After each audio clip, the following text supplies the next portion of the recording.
morning, everybody, and welcome to TLC Live. I'm Andrea Gomez. And I'm Orlando Sanchez.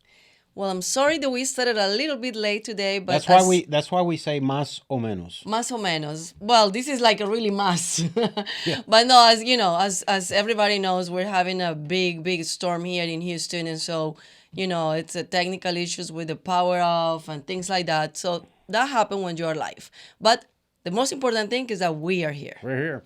All right, let's get right into the show. As you know, Title 42, which is an emergency provision that the former President Trump, and even President Biden has used to return immigrants that potentially could cause a harm during an emergency, meaning COVID, will be expiring tomorrow. So there's a lot of international interest on this.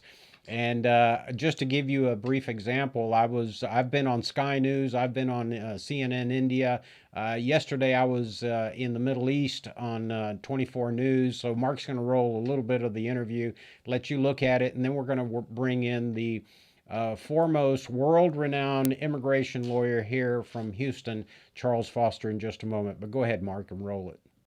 There's nothing wrong with immigrants from all of these countries. The United States needs as many immigrants as it could possibly settle in one particular year. Remember, we settled in the beginning of the 20th century, over 1 million refugees, or a million immigrants a year. The country was 1/3 the size in terms of population. Today, we can clearly take 2 to 3 million a year. Yeah. It just requires the proper planning and the proper will to do so. If we were to take 2 to 3 million legal immigrants a year, this problem would go away. Well, reality on the ground will inevitably change very soon. But when we're talking policy, gentlemen, is anything going to change until 2024, or is it, just buying time until then, Trimble Gomes?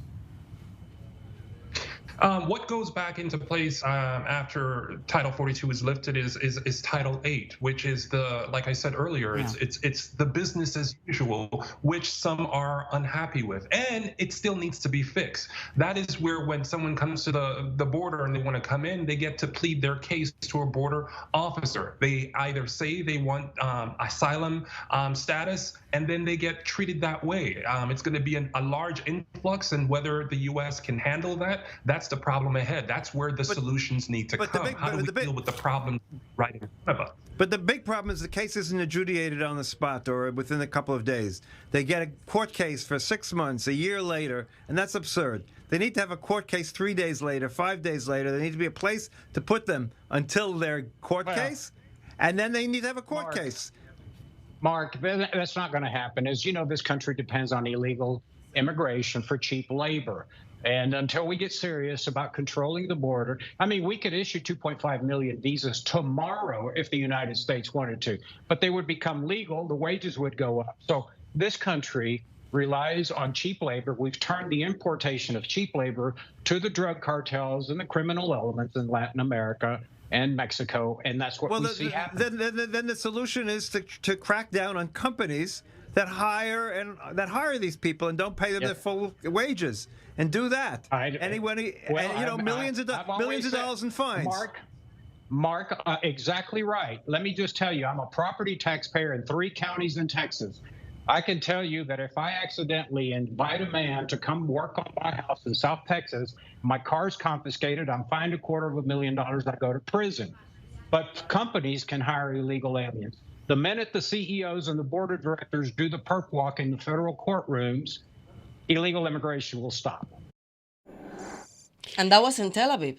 That was in Tel Aviv, yeah, but it's broadcast over in the Middle East. Yeah. So, there's a lot of confusion and a lot of talk about that, and we had invited Charles Foster, but again, we're having technical issues this morning, so maybe he'll jump back on and we'll talk to him. But all this means is that the emergency provision enacted by the executive branch, which was President Trump at the time. And that started in Biden, 2020 during COVID. Which meant that people crossing the border, because we were in the middle of COVID, were immediately returned. That's going to end, and we're going to go back to I think it was Title 8, part of the immigration provision, where people will be processed. And so the problem is that, cartels, which make a lot of money on this, are telling people, oh, now that this is over, yeah, you're going to be able to just walk across. And no, that's not the case.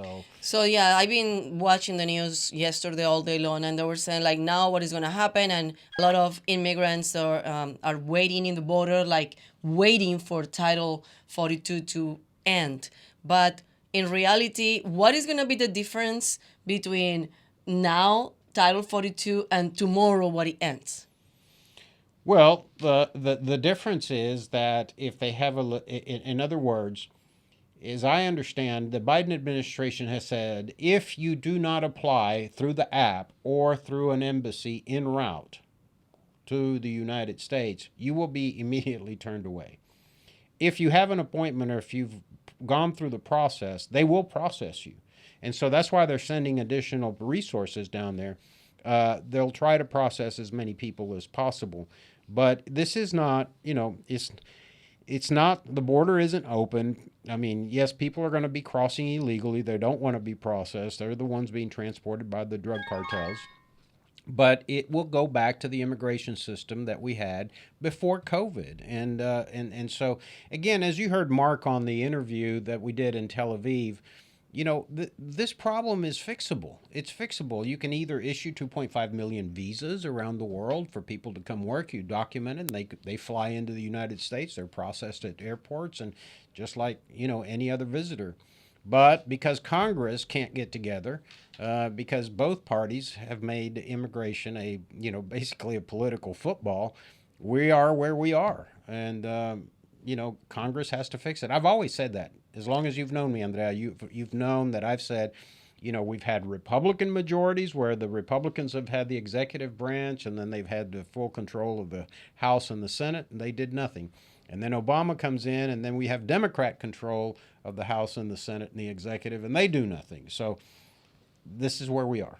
So President Biden was saying that it's going to be chaotic in the next couple of days and months after Title 42 ends.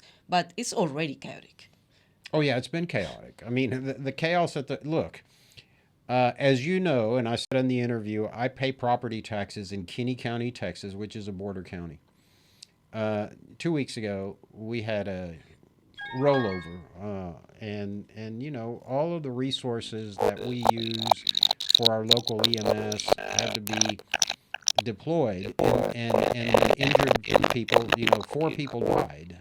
They had to be transported to San Antonio. So our county and our residents are left without EMS service. The social services, the schools are clogged up, the emergency rooms, the hospitals, everything's clogged up. So yeah, it's already chaotic. I mean, you have hundreds of NGOs, non-governmental organizations or nonprofits over there trying to do their best to help the people crossing the border. But yes, it's chaotic. So what will be the impact? I mean, it's already been getting impact in the health system and in education and everything. And now I was hearing something in New York that they're getting a lot of people getting there, and now they're putting all these immigrants in different counties around New York, and they're gonna pay for hotels, they're gonna pay for food, they're gonna pay. Well, who's gonna pay? Well, the taxpayer, of course. Exactly. I mean, people. Who pays? Let me tell you who pays. When an immigrant crosses the border illegally, or even legally, if they cross legally, they're going to be assisted by either nonprofits or by the United States taxpayer. Everything is paid for by the taxpayer. The government doesn't produce anything.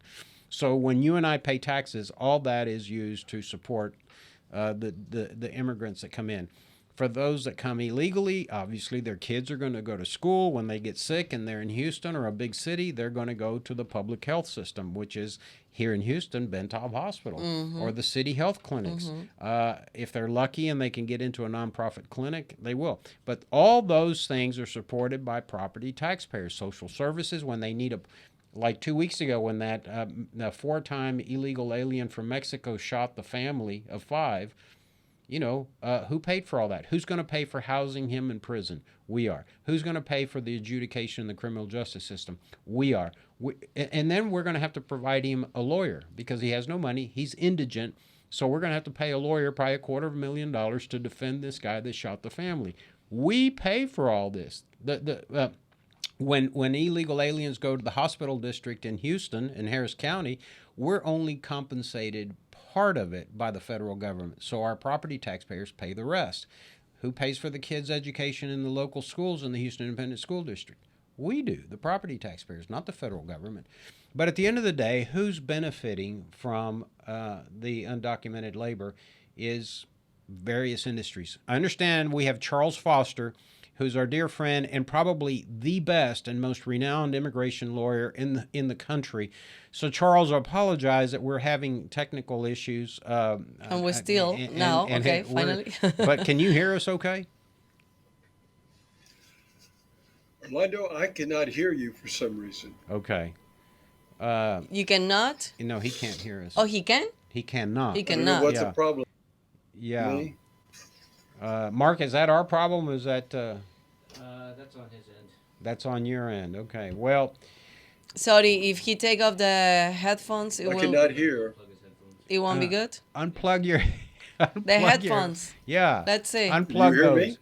me? We hear you We hear fine. you. You hear us? I cannot hear you. Okay. Still not. I Did you unplug apologize. the headphones? I'll text him. Did you unplug the headphones? Well, you know what is we depend on technology and internet so I know. I much. tell you today. It's like it's crazy how do we become dependable of this, and the day that we don't have internet, I mean, we're lost. Yeah. We're lost. Yeah. No, that's okay. He'll come back on. Charles is figuring it out. I texted him and told him to unplug his headphones, see if that works. So Is that better? Yeah, yes, we hear you. You hear us? Can you hear me now? Yeah, we hear you. Can you hear us? I still cannot hear you. I don't know Okay. what I did or where the problem is. Okay. Oh yeah. Okay, you wanna text him the question? No, that's No. just too Call me much. on the phone. Well, we can't put you back in, Charles. You wanna Calling him. yeah, we can call you or you wanna disconnect and connect again? Hold on. I think. Yeah, I calling think if you him. guys get him on the phone, Yeah. could work. Okay. All right. This is so much fun. We're trying to get Charles. I can hear the phone ringing. I can hear you now. Oh, okay, Charles. Look, here's the question. Tell us what Title 42 is, why it's expiring, and what happens after tomorrow when it expires. Okay, first, I am so sorry that about the sound problem. Title 42 was, as you mentioned earlier, was imposed when President Trump was president, and with a rationale. It's a medical provision where the director of the Center for the National Disease Center can stop someone from entering the country if they're likely to be introducing a disease into the U.S. that's harmful to the country. So that was very simple. You could literally stop someone, push them back. And by the way, that was not an immigration measure. So if you push someone back under Title 42, many of them would come back 2, 3, 4, or 5 times the same day. They were not formally removed from the country. But it was a convenient thing to do, and as you mentioned, it was continued by President Biden, both for convenience sake and because of court decisions. So it ends tomorrow at 11:59. So we have a major mess. It's a big problem. The images of all these people coming into the country. One of the reasons why I'm most concerned is what you said earlier, Orlando. It is a reason why Congress will never do its job in passing immigration legislation. We need immigration reform. We need workers. We have an estimated 11 million job openings, but this is not the way to do it. and we need a better system. I do not think what President Biden has proposed under his administration to have people apply on App One will hold up and work for a variety of reasons. The real problem is these people, the vast majority, are doing what you and I would want to do. They're coming for a good reason. They're fleeing poverty, violence, but they do not the truth is they do not technically qualify under our laws for asylum. And the proof of the pudding is the way the system is working right now. They're not technically, they say they're coming in legally. They're coming over, they're making a credible fear claim, which is very easy. All you have to do is say that you have a reasonable basis to fear that you should not be returned to your home country, that you'd be subject to persecution. Some are going to a limited number of asylum officers, but the vast majority are being released after being given a notice to appear before an immigration judge. And as mentioned earlier on your TV show, they said a year. We handle what I'd call good cases, cases where we think are winnable. It takes 5 or 6 years to get to your asylum case, to your immigration or removal court hearing, where you can make a claim for asylum as discretionary relief. The problem with that is we have judges in Harris County. We have about 30 or so immigration judges that have a perfect record. They've denied 100%. The good ones, quote, good ones, have only denied about 85%. And it's not because they're heartless, because they technically do not qualify for asylum. So it's a big mess. And the real question is what to do. I think in the end, it takes congressional action. And I've actually been working on this, and I hope to have some congressmen introduce something. There's two options, Andrea and Orlando. We could pass immigration legislation and just say no one can apply for asylum. We could do that. Orlando, you're from Cuba, and you would have sensitivity to that. We took many people in, and they were able to qualify for asylum, mostly in Florida, but more and more are coming up down through Mexico. So I don't think as a country we want to say no one should qualify for asylum. That's sort of part of our tradition. We protect people. The problem is that we cannot have a definition of asylum so broad that says if you're fleeing poverty or generic violence, you can qualify, because on that basis, half the world, a third of the world could qualify. Historically, under our asylum laws, when they were enacted, asylum is based upon persecution based upon race, ethnicity, sex, and whether you're being subject to persecution based upon your political beliefs.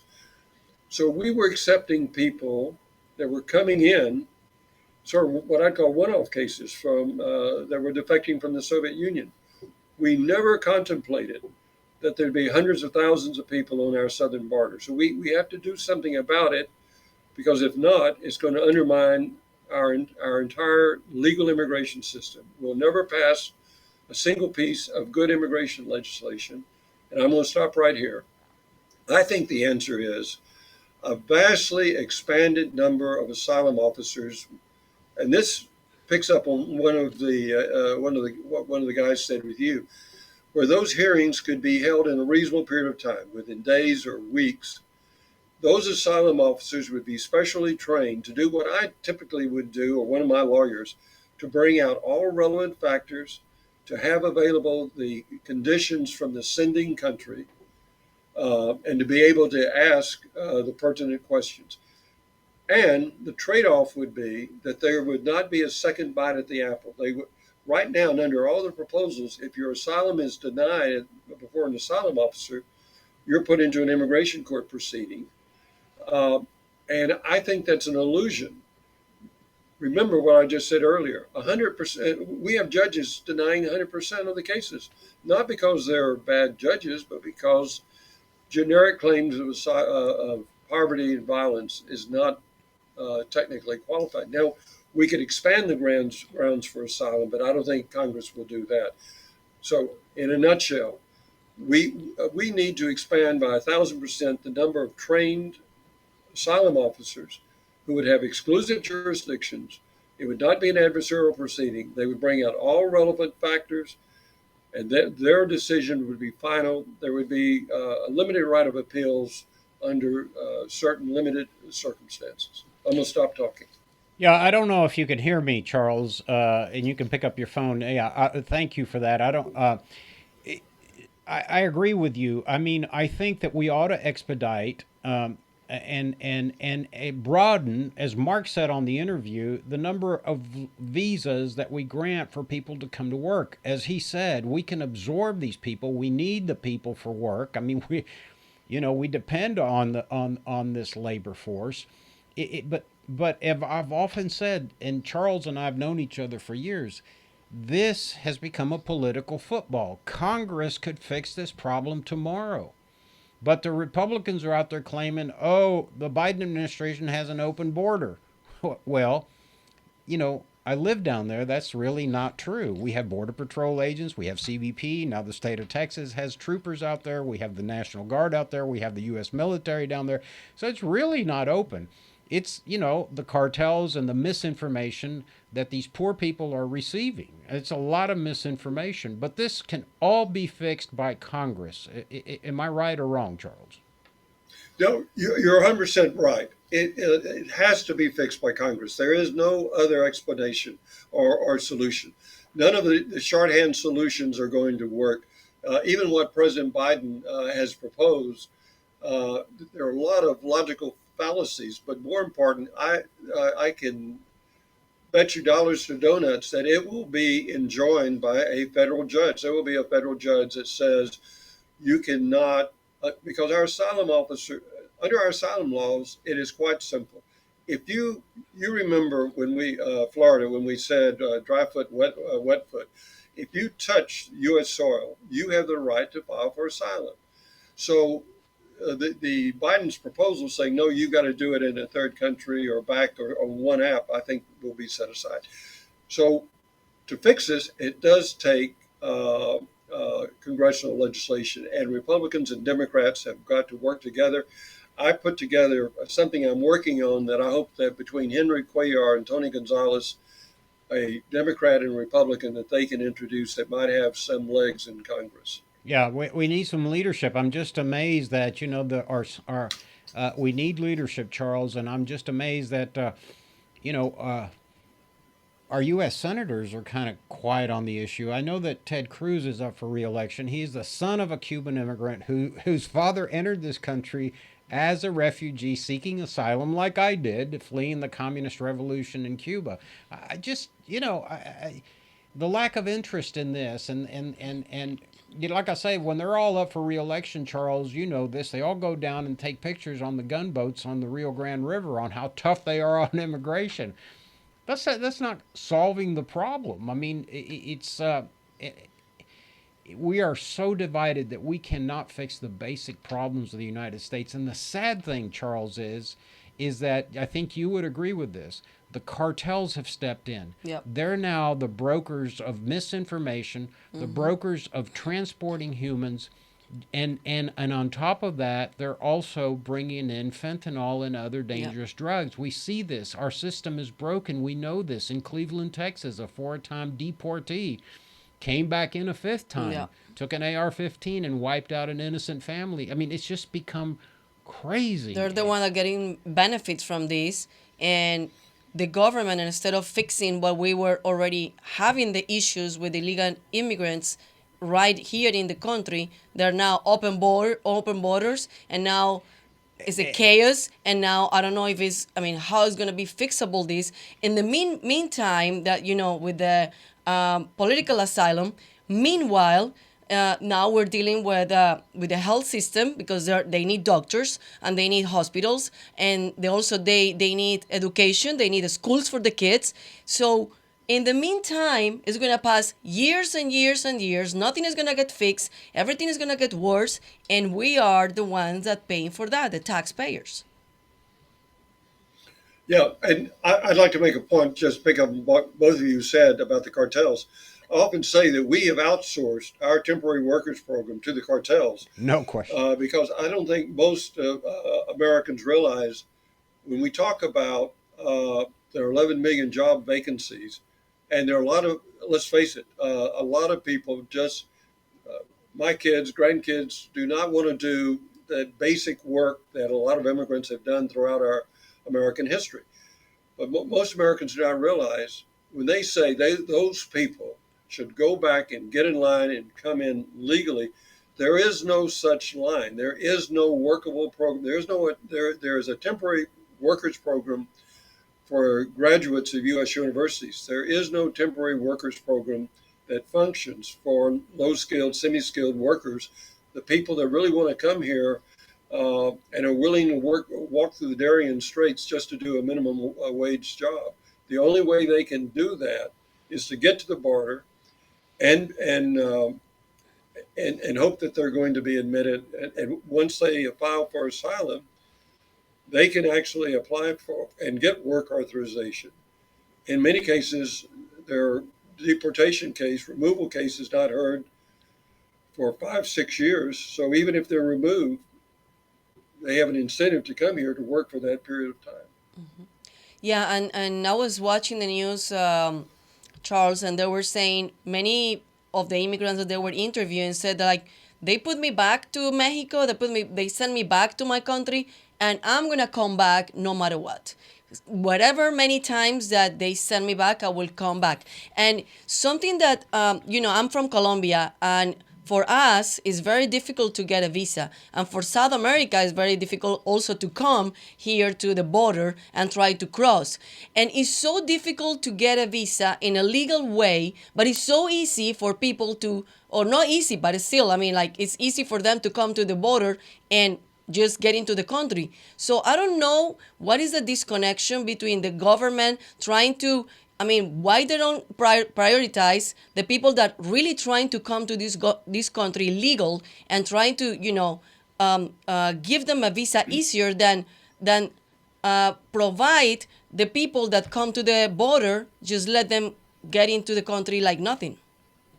Well, I think the answer, Andrea, is that when you say that it's difficult to get a visa, what you're really referring to, it's difficult. The only visa anyone can apply for just when Tourist they visa. walk into the American consulate is a B1, B2 visitor's visa.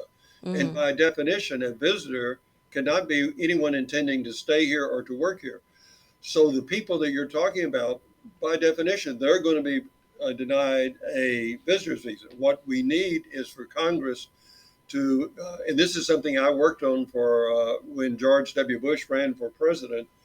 I was his senior policy advisor.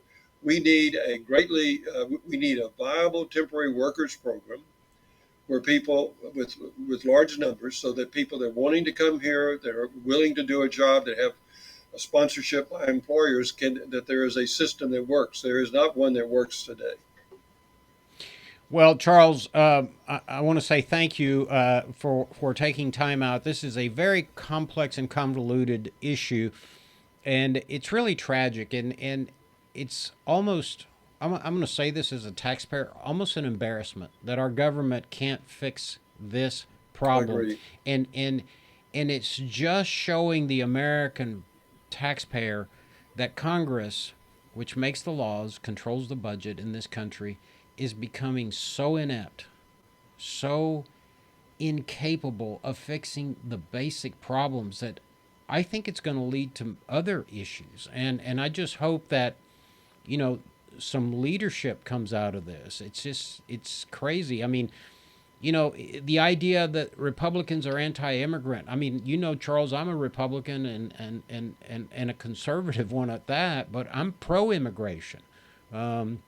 We need it, and I'm an immigrant, and Ted Cruz's father's an immigrant, and everybody in this country has a history of immigration. Immigration's a great thing for us. It just has to be done appropriately, and to me, that's a basic function of government. And the fact that Congress can't fix it and the Republicans will blame Biden, and then when Trump's in office, Democrats will say that Trump's too harsh, and it's just a political football, and that's not going to solve anything. So, Charles, we're going to have you back on the program after Title 42 expires, after you've been able to assess what's going on. But we want to thank you for your friendship, your advice, and again, I tell people, if you need an immigration lawyer, get you a good, reputable immigration lawyer. Yeah. There's Charles' website. It's Foster Global. Charles is always in the office as he is today. He's a great American. He's a great patriot. He's advised Republicans and Democrats, and we're just grateful that Charles takes the time. We called him on a short notice. I know. And he put up with our technical Yes. issues. So, Charles, thank you. We'll see you soon. so much. Thank you. Thank you, Orlando and Andrea. My pleasure. Anytime. Bye-bye. Thank you. Bye-bye. So we were talking about that this border crisis is going to affect, many sectors. One of those is education and the schools and the school districts. So last Saturday, May 6th, it was the elections for school board. And we have, previous to that elections, we have 3 ladies that they were running for Katy ISD Board of Trustees. And we have the 3 of them, they won. Yes, but what did they also do?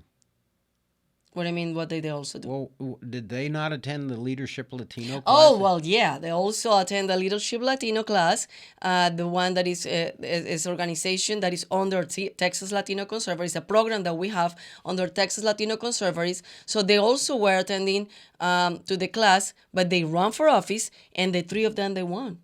And so we have today Mary Ellen Cuzella, that she ran for Katy ISD School Board Position 5. So congratulations to Mary Ellen, and to take this Leadership Latino class and also take the leadership to run for office. And now we're celebrating your victory.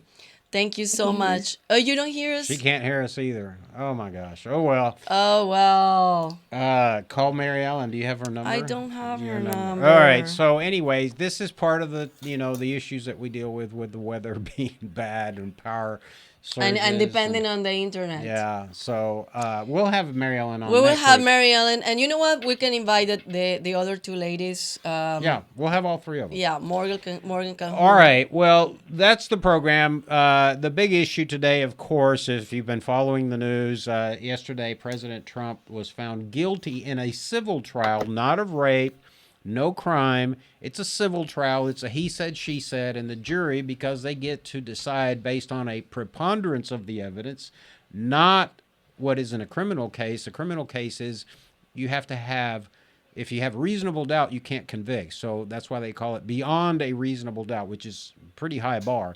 But in civil cases, it's a preponderance of the evidence. It's basically what lawyer presents, the best evidence and whatnot. So anyway, the court in New York came down on behalf of the plaintiff, but there was no rape. It was an allegation of an assault, and that there is no affirmative finding of guilt of a violation of the Penal Code of New York.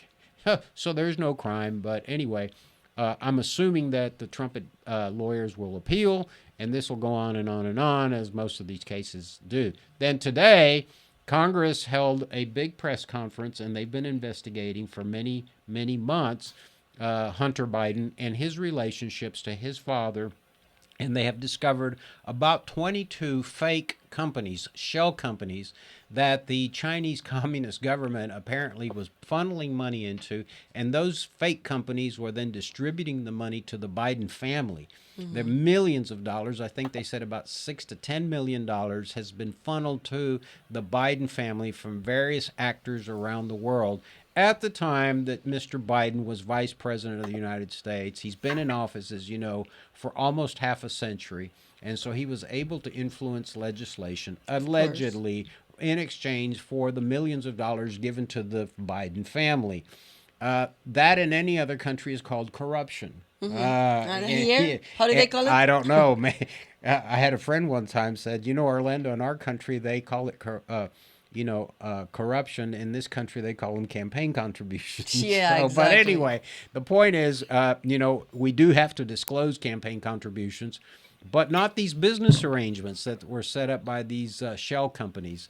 I know, Mary Ellen is still on, but I don't think she can hear us. So, No, she cannot hear us. So yeah. I'm sorry. Anyway, so that's what's going on. So you have, former President Trump found guilty by a civil court, which is not a criminal violation, and then now you have the Biden family. There's evidence by a congressional investigation. They've taken millions of dollars from bad actors around the world, and these are the two candidates that are running. By the way, the polls show that Mr. Biden has the lowest approval rating of any president since they started in the Harry Truman age recording the popularity of a president. And then you have Trump, who's actually surging.